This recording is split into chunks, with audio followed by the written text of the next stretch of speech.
What's up, insurance people? In this video I'm going to show you how to import contacts into your Mailchimp account. Okay, so what we're going to do is we're going to click on audience and we're going to go to import contacts. There's two ways to do this. You can do CSV or copy and paste. I recommend you do CSV because your leads are probably going to have a lot of information like all this stuff. And in general, it's probably just a better idea to have more info in there. If all you have is the email addresses, like let's say all you have is this. Okay, so this one only has one. This is a small file. I'm just doing this to like show you guys as an example. You will probably have more. But if all you have is emails, then you can just copy and paste. It's probably easier and faster. I'll show you both.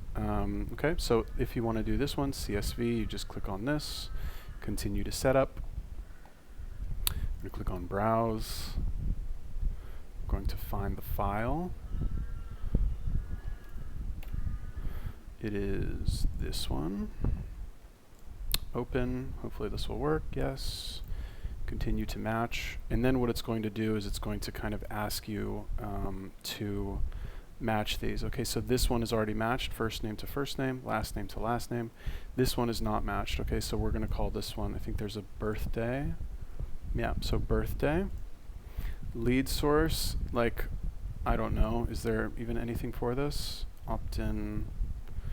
No, there's nothing like that in here, so we can just skip that. So skip, skip, skip. This is street address, so I mean, I don't really see why this would be useful, but maybe we can just put it in there anyway.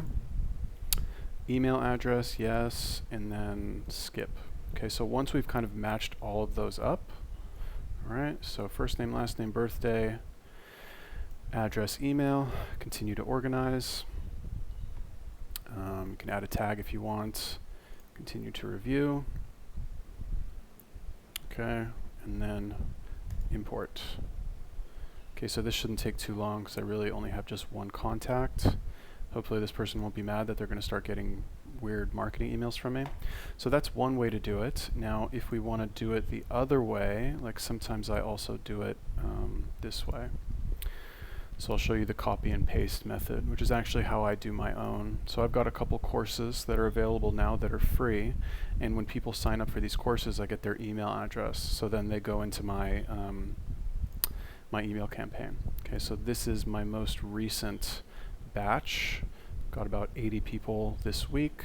Some of these might be duplicates because I'm not sure if it's been exactly a week, and I export, like the export is from the past 7 days, so we'll see how many are actually duplicates. I actually don't remember the last time I did this, so we'll see. Okay, so you just paste those in there, right, into the email address, right, email, first name, last name, blah, blah, blah. Paste those in, continue to match, and then continue to review.